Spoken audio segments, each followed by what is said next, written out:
The following program contains language, images, and/or subject matter that may be objectionable to some viewers. Viewer discretion is advised. Direct from Albany, New York, it's time for The Media Zone with your hosts, Ed and Dave.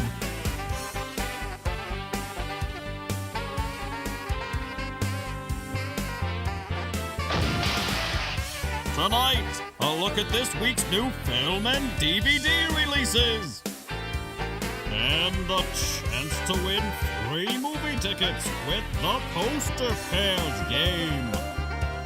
And now your hosts, Ed and Dave.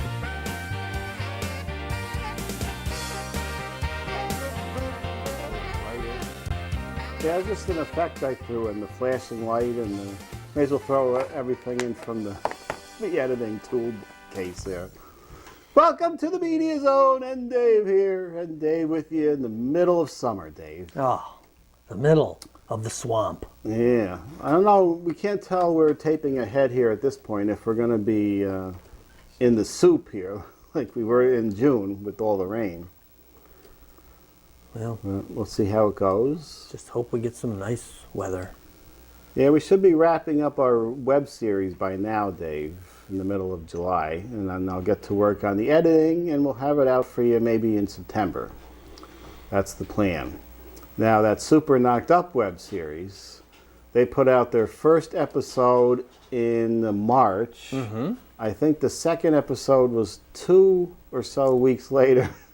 And as of this taping, we have not seen the third episode. Oh, no. So I don't know what happened there. They were shooting it with a semi-professional camera, and I think that's the problem. I don't know what that records on. So you probably got to bring in the big-time editors, and they're not around. Oh, no. I'd rather shoot on a card like we do. Typical card, you throw it in the computer and edit. There you go. Easy peasy. And I'm not, people spend a lot of time trying to make this video look like film, and it cuts down on the contrast or something. It's all, flat for my tastes. So I'm not going to do that. It might look a little like video. Well, fine. It's a video production. I'm not going to mute the colors and mute the contrast to make it look like a film. I won't do it, I tell you, Dave. All right, don't do it. I'm not going to make you do it. It doesn't look like the video of the old days on, VHS. That would look more like video. Right. So. Well, I hate to interrupt you here, Yeah, interrupt, Dave. but we do have 4 films. We do have 4 We've got to films. get rolling. Yes, we got to roll along. Lots of films. Lots of films. I don't know any of them. Whether they're good or not, we'll determine right Should we now. say what they are, or should we just go into the Let's first one? just go into them. All right, yeah. here's the first one. There's no big names here. No, first one. Turbo. Ooh, look at that. 20th Century Fox, starring Ryan Reynolds. Oh, I cannot say that. Paul Giamatti, Louise Guzman, Bill Hader, a lot of people. From the makers of Wait a minute. Read those. There's funny things in there. Maya Rudolph, Snoop Dogg, a.k.a. Snoop Lion, and Samuel L. Jackson. Okay, yeah. Snoop Dogg is now Snoop Right, he's Lion. Snoop Lion. I knew that. Did you know that? I knew that, but I don't know why exactly. I don't know. Who knows? It's from the makers of Madagascar and Kung Fu Panda. Turbo is a high-velocity 3D comedy about an underdog snail whose dream kicks into overdrive when he miraculously attains the power of super speed. But after making fast friends with a crew of streetwise, tricked-out escargots, Turbo learns that no one succeeds on their own. So he puts his heart and shell on the line to help his pals achieve their dream. You don't read these before you print these up, do you? Yeah. Do you? Why? Is there a problem there? I would have took some of that crap out. He helps his pals achieve their dreams before turbocharging, oh God, his own impossible dream, winning the Indy 500. It's rated PG for some mild action and thematic elements. Believe it or not, I do edit out paragraphs. Well, I of can these tell on some of these you've got there's some lines in there, but things. Yeah, I don't know. If we run out of creatures to animate, we're down to snails now, Dave. well, it's they can do a lot of things with snails. They can make them fast. They're well known to be slow creatures, Right. so you can speed them up. apparently. Well, he was, it looked like he was sucked into a motor and like a superhero. He was radiated with turbocharged or something. Wow. All of these people, they believe Well, unfortunately, while you were watching the clip, I was reading the The long read. the intro with a lot of, you know. Oh, that's Snoop lying there. Look at these little eyes. Is it? If you think that's something, check this out. So that's. What So the snail is actually racing in the 500 with cars. Is that the premise? I don't know. Boy, that DreamWorks lagging behind. The Pixar, boy, I'll tell you. Oh, well. There you go, Turbo. Well, that one we're not going to see. No. I'll see the one with the minions, the little yellow Yeah. minions, but I won't stand for snails, Dave. You won't. I won't go see that. Not even on your plate. No. Okay. Here we have a horror movie that looks kind of scary, Dave. Oh, Maybe let's this see. will be a surprise. It's The Conjuring. It's Vera Farmiga, or however you pronounce it, from the Bates Motel. Patrick Wilson and Ron Livingston. Before there was Amityville, there was Harrisville. The Conjuring tells the true story of Ed and Lorraine Warren, world-renowned paranormal investigators who were called to help a family terrorized by a dark presence in a secluded farmhouse. Forced to confront a powerful demonic entity, the Warrens find themselves caught in the most horrifying case of their lives. It's the old haunted house story, Dave. Yet another genre of films I cannot stand. This one looked kind of interesting for some reason. Because it's based on a true story yet, which gives it a little more bite.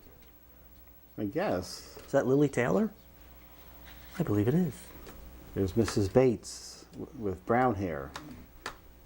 She looks better as the blonde Mrs. Bates. Ooh. Whatever Lorraine sees, feels, touches, takes a toll on her.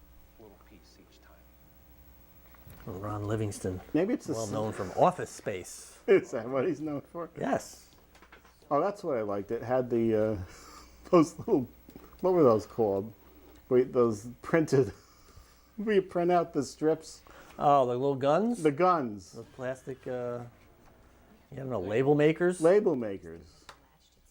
We have such technology now. We don't have to do that. Right. And we can't even remember the name of them. Something about the birds flying around is a big thing in these movies now.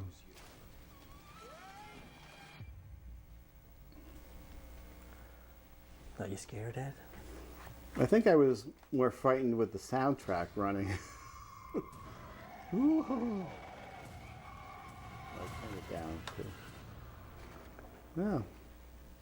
We'll have to look and see if these, see their story, the true story of these folks.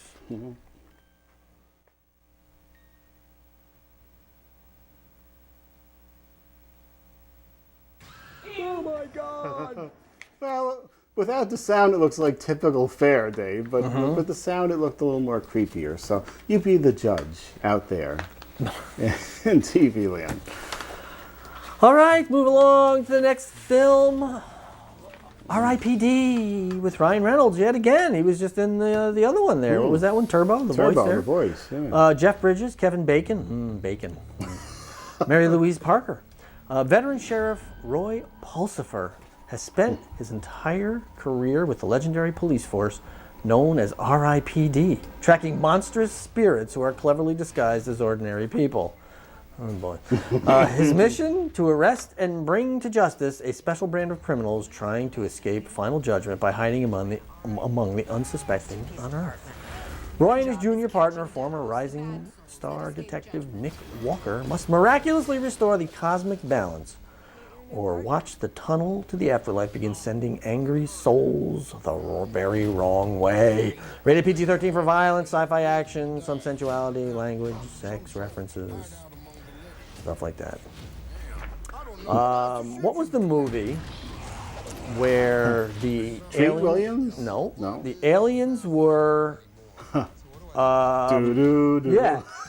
Was it They Live? Right. Okay. Well, you can only see them with special sunglasses. Right. And And if you were an ex-wrestler, you could yes, see them. with wrestling moves. So is this Wild Bill Hickok here? Is that what he's playing? Is he playing the actual Hickok, or just looks like it? I don't know. That's what he looks like to me.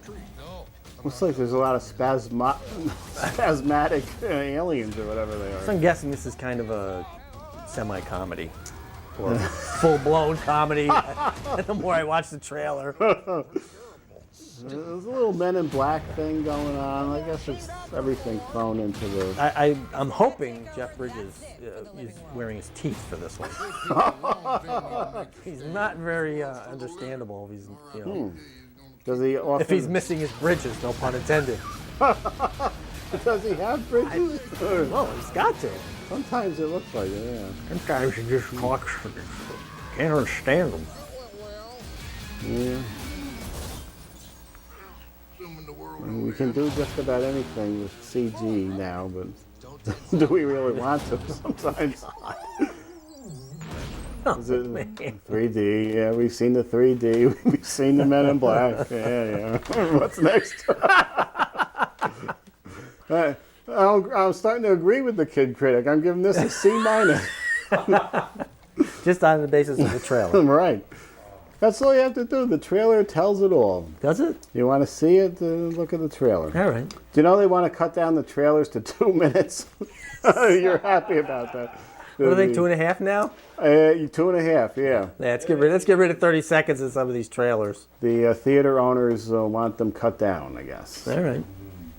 I like to see trailers, but my God, they run like 10 of them now Right. before the movie. They do. And not to mention your commercials and your stuff coming up on TNT. And the 20-minute preview, get here 20 minutes early. Right. So you can guess who played in Philadelphia. T blank M H blank NKS. Yeah, that's earlier than 20 minutes. You get those bad trivia things where you know the answer by the time you walk out of the theater because it's shown about 5 times. All right, Red 2. Red 2. Red 2. Bruce Willis again for the umpteenth time this summer. John Malkovich, Mary Louise Parker. Didn't we see her earlier? Anthony Hopkins, Helen Mirren, Catherine Zeta-Jones. Which person? Damn her, she gave Michael Douglas cancer. Oh, no. In Red 2, the high-octane action comedy sequel to the worldwide sleeper hit, retired Black Ops CIA agent Frank Moses reunites his unlikely team of elite operatives for a global quest to track down a missing portable nuclear device. To succeed, they'll need to survive an army of relentless assassins, ruthless terrorists, and power-crazed government officials. Yeah, I'm going to read these things over. There's a lot of adjectives in here. All eager to get their hands on the next generation weapon. That's enough. Don't you think? Yeah, that's plenty. Yeah. I think Anthony Hopkins now is in this replacing, I think Morgan Freeman was in the first one. Oh, yeah? Yeah. I actually enjoyed the first one. I thought it was mildly entertaining. John Malkovich, who I could not stand earlier in his career, I kind of like him now. I think he's done a lot of good movies. One comes to mind that the name escapes me, but it was a good movie. It was good. Oh, wow, it was a good movie. Ripley's something. Can't think of the name of it. Look it up, Ripley's, it'll come up. That was a good film. And of course, being John Malkovich, which he was really not in that much of. And Catherine Zeta-Jones. Who was he saying that he got the tongue cancer from? Tongue Was cancer? it tongue cancer? Throat cancer. Throat cancer. Just said from his years of doing the deed to women. Helen Mirren. Who was Kicking the ass. thief, the cook, the wife, and the lover. Total nudity from her in that one. That is also out of print, Dave. Right. But I think I ordered an unregioned copy from Korea. Oh my I God. believe I did. I have to check on that. I haven't gotten that yet, though. We didn't know that was Helen Mirren when we saw the cook and the wife.